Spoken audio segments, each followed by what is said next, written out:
Hi, everybody. Welcome to today's Career Chat. I'm Krista Harmon. I am a workforce development consultant with the Kent Intermediate School District. And today we have a realtor with us. Her name is Holly Hernandez. Welcome, Holly. Hello, everyone. Thank you for having me. We're so glad that you're sharing your time with us, Holly. And here at Career Chats, we like to take our mentors back to high school age. When you were 16 or so, did you think you would grow up to be a realtor? Tell us what you were thinking. No, I didn't even know what a realtor was at that point. Back when I was probably middle school, high school, I was fixated on the idea of I wanted to be a model. I wanted to be a supermodel. And I was not blessed with the height. I stopped growing probably about 15. So I was like, well, that's not going to work. And one thing that I had always talked to my parents about, like one of my dad's last wish was for someone in the family to be a doctor. So I was like, you know what? I'm really strong in math. I'll work towards being a doctor. And I actually had some learning disabilities. I'm actually dyslexic. And back when I was in elementary, middle school, they didn't really know what to call it. They didn't really have it readily available for all school districts. So we never really knew what it was. And I would just get so frustrated. I was super good at math, and my reading would always catch me up. And I was like, I don't know what it is. So my mom, who was an English major, she like really worked with me, and she was like, I've been reading and I really think that you're just dyslexic.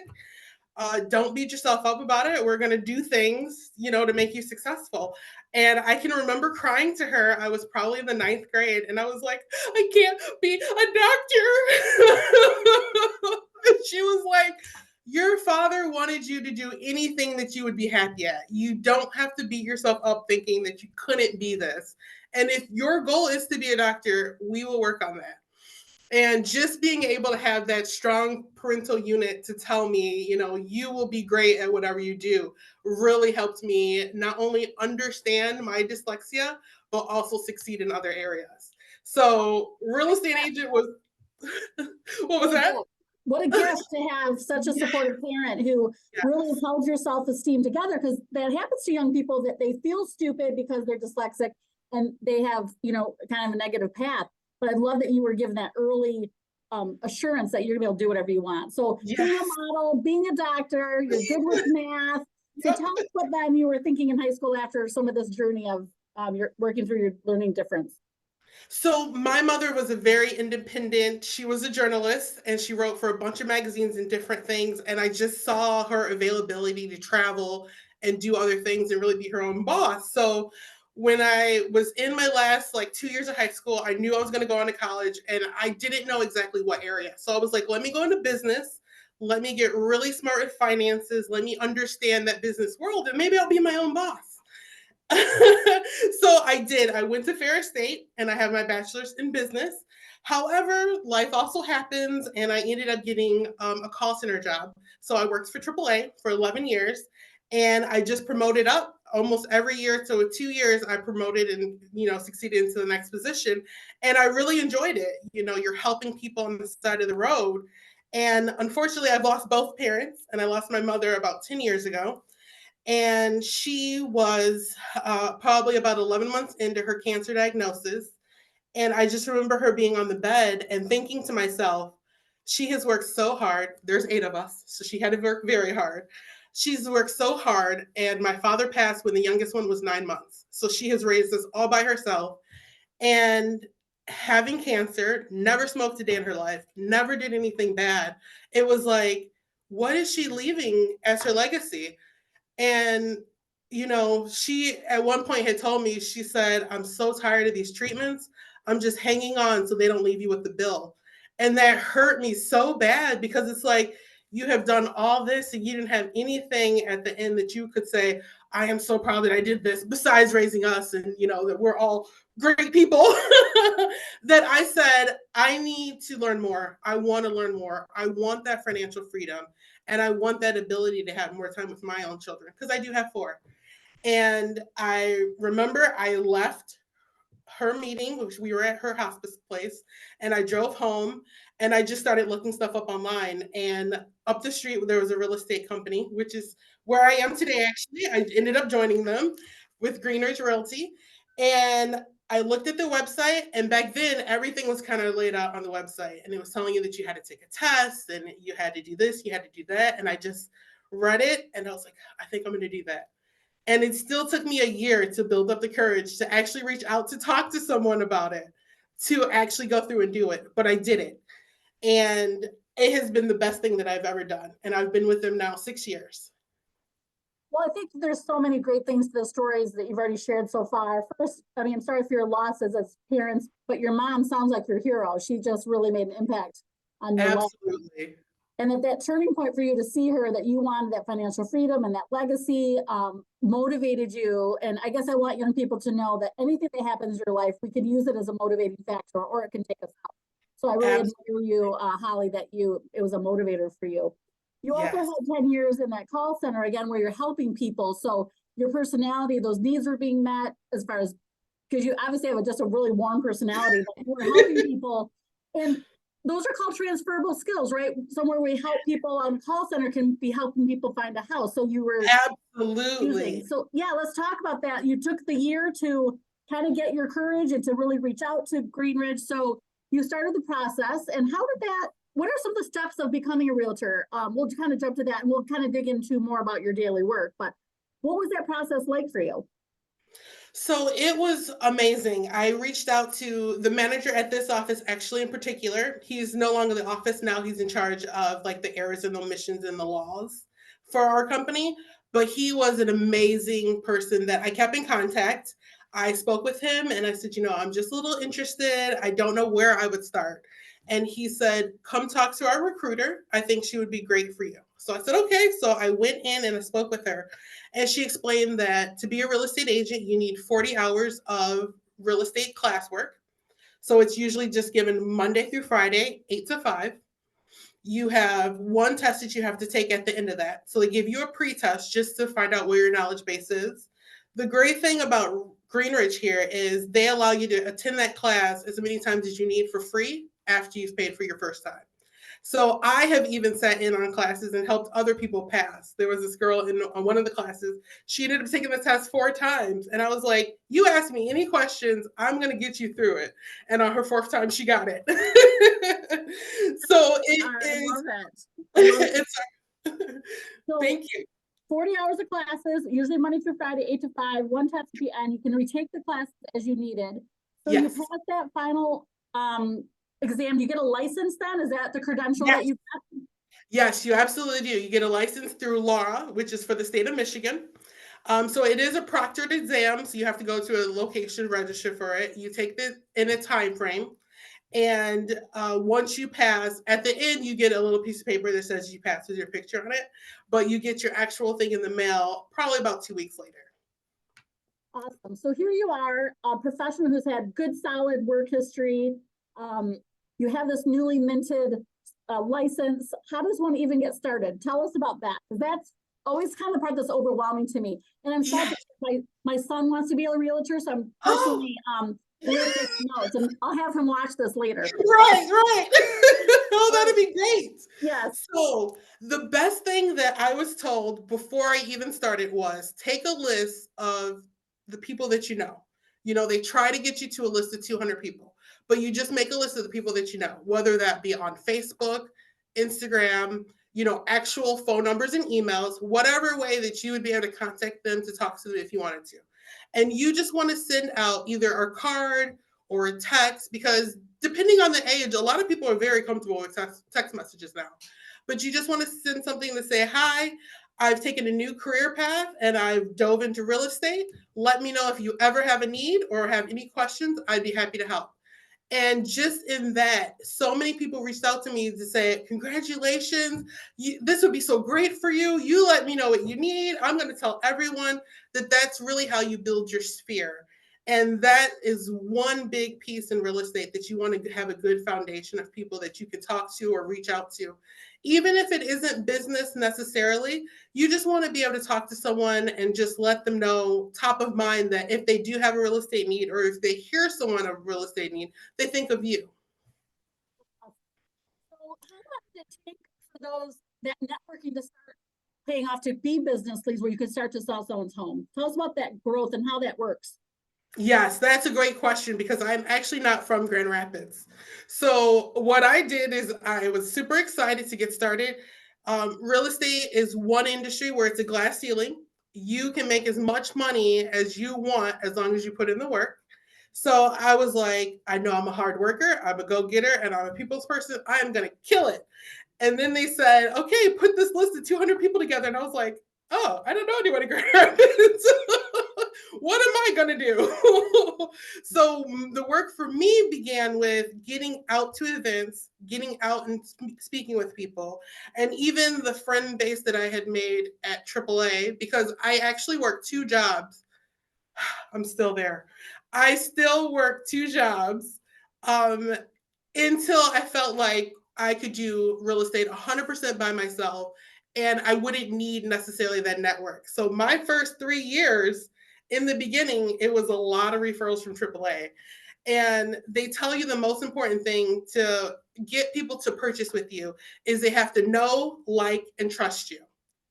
So I was a supervisor at AAA, so they knew me. I am very respectable to anyone and everyone at all levels, so they trusted me. And then they know, like, and trust and respected because of my position. I was a supervisor. So they had that trust, they liked me, and they knew me. So those first 3 years really got me through real estate until I got the groove of who am I as a person, because you want to be your authentic self. And a lot of times getting started, especially for myself, having come from a big family, and dealing with dyslexia, in the beginning of the business they say, oh, fake it till you make it, fake it till you make it. Well, you can fake it so long you forget who you are. So I had to ask myself, what are my interests? What do I like to do? I want to be authentically me and then attract people to my personality. So those first 3 years are just talking to people inside of AAA and answering questions, which a lot of people feel like in this business, you spend so much time on other people, you don't know if they're going to use you. I like to say you have to go by faith. If you feed into them so much that they always think of you, they will come back to you. You can't look at every single interaction as a transition or a transaction, because then you kind of get lost in the numbers and you're not very personal.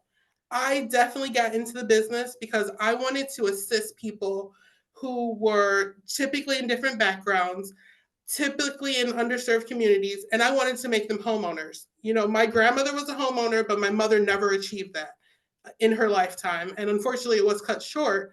But I am African American and Cuban, so I'm half Hispanic and half American. And just having those two backgrounds, I really wanted to represent that style of people to let them know it was achievable. So, in my time of doing real estate, I would say about 80% of the people have been first time owners for their family. So, their parents haven't owned, their grandparents haven't owned, and I've achieved that with them. And having that story, they send me people all the time, and they may not be able to buy right away because they have credit issues or things like that we're building on, but they always send me people because they value that I've poured into them, and they know anything that I tell them, it's going to be truth, and it's going to be stuff that they can base their information on and really branch off from there. So I have always been super excited about the fact that I'm helping them build legacies. You can put your children through college if you had a home that you maybe needed to borrow from. So many different things that people who have had so many generations of home ownership have been able to do to help their children succeed, that the class of people that I started with didn't have that opportunity. And that is more important to me than any amount of money that you could ever make. I was just talking about this with my manager yesterday, and he said a lot of people get into the business for the money of it. And he's like, if they tell you it's for the people, they're lying. And I was like, I absolutely get into it for the people. He's like, then there's Holly. Because they know I will work with you and work with you, and we will get there. It may not be this year, but you're going to know that I've worked my butt off to help you achieve it. And it's going to be so successful and so satisfying when you get in that home. So, I hear your values and your passion, and it's inspiring, Holly. And You know, what's fun is the people, you know, the 20, however many people are on this call right now are all now part of your future network. And I think we're all just think you're terrific. So it'll be fun where this goes. But so yeah, really helping that first time homeowner to help build that legacy, to give them that generational wealth. You're just changing lives. I mean, how motivating to get out of bed every Monday. Oh my goodness, exactly. It's, Yeah. at some point I just say, whose life can I change today? And I'll even make that a post on my Facebook. Whose life can I change today? And people will say, could you just talk to them? I don't even know if they want to buy. Could you just talk to them and see what you can do? And I'm like, absolutely. Because it is very inspiring just to be able to feel so good about helping someone. Well, it's wonderful. So as we here on Career Chats, we really want to help young people understand how this all works. So I would like you to share what a realtor does and maybe address some of the myths of it. Like, this is how it really is, you guys, and help us Yes. understand. Okay. Myth number one, it takes money to make money. It does take money to get into the industry. You're paying for the class, you're paying for your license, you're paying to get started. However, do not buy into those quick, rich scams that tell you if you buy my program, you could be a great real estate agent. If you do this, you know, unfortunately, our industry is the most sold industry out there. That as soon as people hear you're a real estate agent, they try to sell you on a program, they try to sell you a software. So I would say, although it takes money to get started, you do not need to buy into those quick, rich schemes. And when people hear real estate, unfortunately, their ears perk up thinking dollars. Yeah. I would think myth number two would be it's not like HGTV. We wish it were. We don't show three homes and they have to pick one. If only it was that easy. Yeah. Oh, if it was only that easy. Yeah. Because how long can it take? Like, I know my daughter just bought a house. It was a good 6 months of solid Oh, looking and putting in multiple offers. And do you have a sense of helping young people understand like why you had to keep working at AAA? Because it just does take time to build that yeah. up. It doesn't happen overnight. Yes, not only does it not happen overnight, and sometimes you are showing multiple homes. I would not show more than 5 homes in a night because if you think about it, if you're looking at bedrooms and bathrooms and hallways, a lot of it starts to get jumbled. So what I would do is sometimes I take a weekend and I'll show them 5 each day. And if you think about it, in a 6 month time frame, like your daughter's experience, 2 days, 5 at a time, you're going through 60 homes. So it can be a lot. However, what I would say is, and that's just if you do one weekend, if you're doing every single weekend, it's way more. What I typically like to do is at an intake meeting, I talk to them both and figure out exactly what they're looking for. If it's a husband and wife, or sometimes a person and their parent. We have a lot of times where parents are either putting in money or helping with down payment, which is something that they're able to do as a gift. They just have to sign a letter saying that they don't have to pay them back. And what I like to do is find out what everybody's need is because I had one client who was a best friend of mine and I knew what she wanted. And I was like, this is going to be a piece of cake. Let's go. Let's look at homes, which is my second love. Just walking through homes. Well, her father, who was going on the loan with her, had an idea. Her husband had a different idea. And then there was her who was talking to me daily. So we got through about 20 homes before I had to sit down with all three of them. And I said, okay, everyone write on a piece of paper what you want in a home, and I'm going to go over it. And doing that exercise, not only did I gain the respect of her father, he was wonderful afterwards. He kept trying to slip me gas money and he was like, do you need anything? I still call him dad to this day. I'm like, no, dad, I'm good. But to be able to sit down and articulate with everyone what the need actually is, a need versus a want, and finding that home that I got them a beautiful, completely remodeled farmhouse that was just done, and I got them $16,000 under asking. How satisfying, and that everybody was in agreement on what this was going to look like after seeing 20 houses. Oh my goodness, exactly. Because you're thinking you're never going to agree. We're never going to agree. Her husband was so frustrated. He's like, I think I want what she wants, and I was like, well, tell me what that is, and we'll see. I love that you're able to share this because, like you said, myth number two is it's not like HGTV. And I know seeing the realtor work for my daughter. I mean, he was working his tush off, Yes. sure, to find those houses and everything. Anything else you'd like to see around the myths? I would also say don't be afraid to call. In the day and age right now, due to COVID, we had very low interest rates, the lowest we've seen in a very long time. And because of it, we had such a seller's market that negotiation went out the window. They were saying highest and best, highest and best. A lot of the time, you didn't even get to speak to the other agent. Don't be afraid to call the other agent. I have won so many deals because I've called them and spoke with them, and I said, I don't know if we're the highest or not. We're going to be submitting an offer. If you need anything, call me. And they've called back and said, you know what? I did have 5 other offers. You're the only agent that reached out and spoke with me.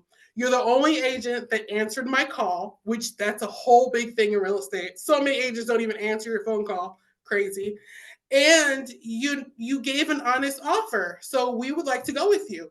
And I love it when I can tell my client that, we weren't the highest, but because of my values and how I treat people and things like that, we won. So that is also really good. In this market of asking over and things like that, luckily it has slowed down. The interest rates do determine that, and it has creeped up a little bit higher. We're still recordly low. We were in the 18% in the 80s. We will never see 2% again, unfortunately. That definitely was manufactured.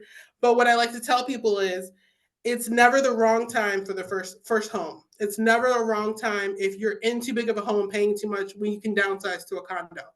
Those things can always change. Interest rates can go down and you can refinance. The most important thing is for you to be living where you want to live and to be living comfortably. You want to be comfortable in your home and you don't want to think, oh, I've got 3 bedrooms I have to clean now that the kids are gone, or I just had a new baby and this 2-bedroom is too small. You want to be comfortable. So I think that's another thing, making sure that, not only are you speaking to the agents, working for your clients is a really big thing. Oh, good for you. Good for you. I have a couple questions. We still about 6 minutes left. Yes. One of the things I've heard, and I think about myself, is how as a real estate agent to structure your budget because you don't know when you're going to sell a house. What are some of the coping strategies that real estate agents must do? That is a great point. I actually meant to bring that up. Although we do sell, it feels consistently, you are also not paid until that particular home closed. So you may be great and get something in offer asking and accepted, but then you have to wait till it actually closes before you're actually paid. So you do have to stick to a budget, which is why I'm still with my second job. It is all learning. So the quicker or the earlier you learn to stick to a budget and work off of a budget, the better off you are. And I actually have a coworker who is amazing with budgets, and he's taught me a 50-30-20 rule where you put 50% in one pocket, 30, and then 20. And the 20% is building back into your business. The 30% is for your taxes, and the 50% is for yourself and bills and anything that you need to pay. So I will also say that in real estate, you want to be able to invest in your business, whether that's postcards. I am an event planning real estate agent, so I like to host events for my past clients. That way, we're always getting together. You're always thinking of me. You can invite friends to that. And that is something that I definitely have learned to be my tool of investing back into my business. But budgeting wise, 50-30-20 has been really great for me, which I think this will be my last year of doing both jobs. I'm pretty excited about. That's very exciting. And I have heard that, you got to balance that in the beginning because it just takes time to build up that business. It's just Yes. reality. Yes. Yeah, that's awesome. When we think about school is trying to teach soft skills, work ethic, being on time, being a good communicator. What are some other traits that would make a good realtor as young people are considering this for themselves? What kind of, obviously entrepreneurial, you have to be entrepreneurial and be a people person. Is there anything else that you'd want to have them kind of self-assess on if this would be the right fit? I would say definitely being reliable. I think being consistent And you will have moments of not knowing what to do and not knowing who to talk to and being an introvert at times. You know, sometimes you can go to so many events that you feel like I don't want to go to another event. But if you are consistent and you keep your word, if you say you're going to be somewhere, show up and be there. My clients that are brand new get a different Holly than my friends that I've been friends with for 5 years, 10 years. You know, I have friends that I'm comfortable in going in my blue jeans and my gym shoes, or, you know, and that is completely fine as long as you are being authentically you, but still showing up as you said that you would. And then for my clients that don't know me yet, I show up very professional, dressed to the max to make sure they understand that I do mean business and that I'm consistent with them. You know, I have a lot of clients that we may just do that one deal, or I can consistently see them and help them and talk to them about a bunch of different things. I was invited to my one client who she is one purchaser out of all her family. None of her parents or grandparents or anything had purchased. She's a mom of 7 kids, and her oldest had graduated from high school. And they invited me back for her high school graduation party. And I don't know if they thought I wasn't going to show up, but when I got there, they introduced me to all of their family. They told me if anybody wanted to buy a house, definitely to contact them. And it was just so nice because I had her mom come up to me and say, "Thank you so much for helping them. You know, this has really inspired her sisters." And her dad was like, "You know, you don't think of home ownership until you get older. You think, what happened? Where did the time go?" So I appreciate that. And just being able to see that, I was just so touched. And we're like Facebook friends now that she messages me anytime anyone mentions anything about homeowner. I love it. I love it. And I had that same feeling towards my daughter's real estate agent. He just worked his butt off, and I just was so indebted to him. Like, he just made such a difference for my daughter, and that's Yeah. a whole story. We have about a minute and a half left. So I'm gonna give you the chance Okay. to share a final word of wisdom to young people who are thinking this might be something that they might want to go for. I would say job shadow. Absolutely. If you can get out in the trenches and see what the day to day is, it's an amazing opportunity. Being your own boss doesn't mean that you're going to have all this free time to do whatever. It means that the harder you work, the more money you can make. And being able to job shadow someone to see what the day to day is would be an amazing opportunity. We do have a lot of events that we go to. It's a lot of con ed that we get to go to for free. A lot of the time, lenders or title people, they take you out and buy you lunch and things like that during those trainings. So it's just always networking and being around other people, which can be a lot of fun. What does con ed mean? Continue in education. Continuing education. Okay, great. Yes. Well, you've been an amazing mentor today for us, Holly. And someone put in a private message to me that a motivational speaker could be also a Oh, opportunity thank for you. you. So Thank thank you you. so much. Yeah, lots of love coming through that chat. Oh, good. Thank you. I was so nervous to do this, and I'm so excited that we got to spend some time together. I haven't really shared my journey of real estate very often, so I feel special that you guys were so understanding and accepting of my story.